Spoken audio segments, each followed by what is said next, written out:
Assalamualaikum warahmatullahi wabarakatuh. Alhamdulillahilladzi hadana lihada wa ma kunna linahtadiya laula an hadanallah. Asyhadu an la ilaha illallah wa asyhadu anna Muhammadar Rasulullah. Allahumma sholli ala sayyidina Muhammad wa ala ali sayyidina Muhammad. Ayuhal hadirun ittaqullaha haqqa tuqatih wa la tamutunna illa wa antum muslimun. A'udzubillahi minasyaitonir rajim. Bismillahirrahmanirrahim. Ya ayyuhallazina amanu kutiba alaikumusiyam kama kutiba alal ladzina min qablikum la'allakum tattaqun. Al-ayah. Hadirin sidang pemirsa shaim yang dimuliakan Allah Subhanahu wa taala. Marilah dalam forum ini kita terus muhasabah diri kita masing-masing.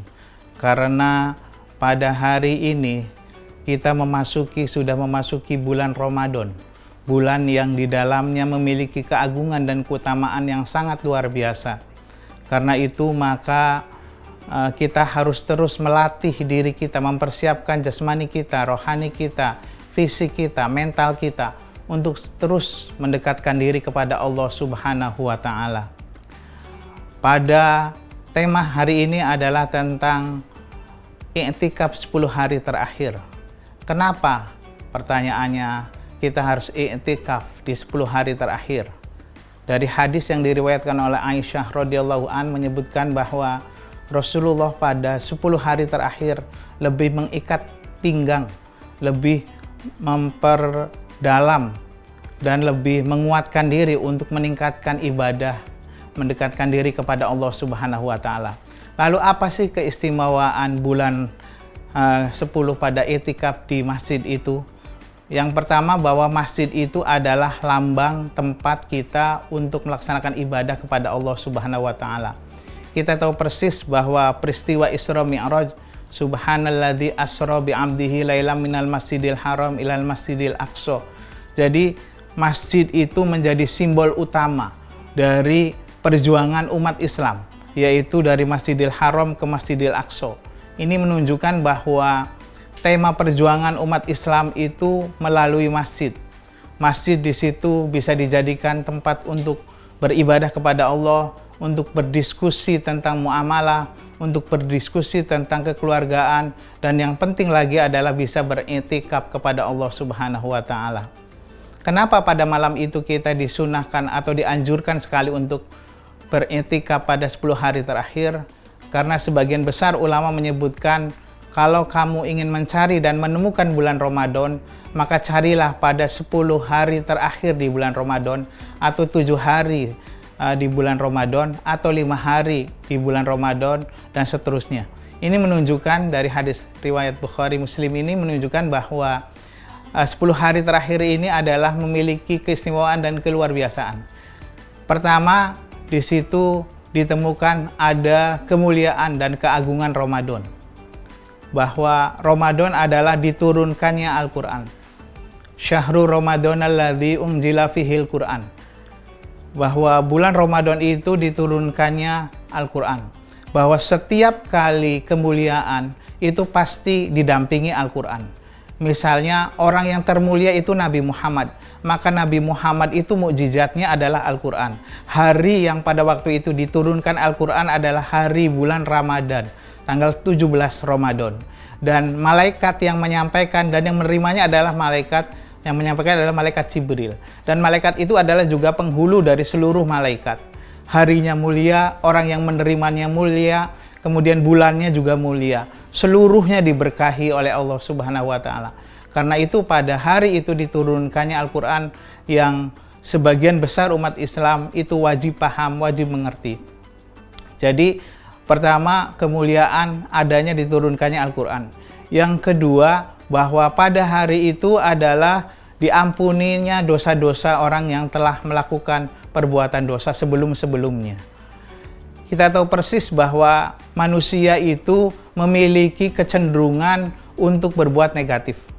Dalam buku Berpikir Positif disebutkan bahwa setiap hari manusia itu berpikir sekitar 60.000 pikiran. 60.000 pikiran itu 80% atau 48.000 itu berpikir negatif. Hanya 20% saja orang berpikir positif.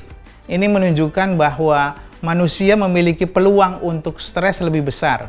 Karena itu di bulan Ramadan itu kenapa kita tidak healing atau tidak menenteramkan diri di masjid untuk senantiasa beriktikaf.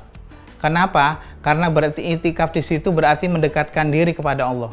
Apa saja yang dilakukan di dalam iktikaf? Pertama, kita bisa membaca Al-Quran. Al-Quran adalah kitab yang diturunkan kepada Nabi Muhammad dan merupakan mukjizat umat Islam atau Nabi Muhammad SAW. Kemudian tadi diampuninya dosa-dosa. Man shoma Ramadana imanan wa ihtisaban ghufira lahu ma taqaddama min dzambi. Barang siapa orang berpuasa dan beriman kepada Allah di bulan Ramadan itu, maka diampuni seluruh dosa-dosanya. Kemudian kita tidak pernah membayangkan dari 124.000 nabi yang diturunkan oleh Allah Subhanahu wa taala, itu hanya ada satu nabi yang di dalamnya satu malam itu memiliki kebaikan 1000 bulan. Makanya disebutkan ma'adraka ma Lailatul Qadar. Apakah Lailatul Qadar itu? Lailatul Qadar adalah malam yang lebih baik nilainya daripada 1000 bulan.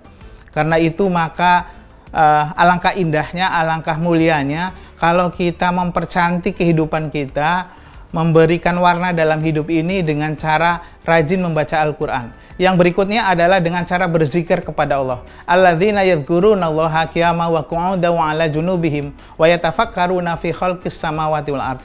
Orang yang bagus, yang beriman, orang yang memiliki akhlak mulia adalah orang yang mereka senantiasa dalam keadaan duduk, dalam keadaan berbaring, dan dalam keadaan apapun dia senantiasa mengingat Allah. Baik dalam keadaan berdiri, berbaring, itu selalu mengingat Allah. Hatinya senantiasa terpaut kepada Allah. Maka di bulan suci Ramadan ini momen yang sangat penting, karena satu huruf saja kita membaca Al-Quran, misalnya Nun, itu dilipat gandakan 83 kebaikan atau 83 tahun kita melakukan kebajikan. Kapan waktunya lagi kalau bukan di bulan Ramadan? Karena itu maka mari kita beriktikaf 10 hari di bulan Ramadan terakhir agar kita memiliki kualitas dan kualifikasi iman yang baik dan kita menjadi seorang muslim yang diridhoi oleh Allah Subhanahu wa taala. Mudah-mudahan ceramah singkat ini mampu menjadi vitamin atau gizi buat kita seluruhnya sehingga kita bisa dilahirkan dalam keadaan la'allakum tattaqun. Barakallahu li wa lakum fil Qur'anil Karim. Kurang lebihnya mohon maaf. Assalamualaikum warahmatullahi wabarakatuh.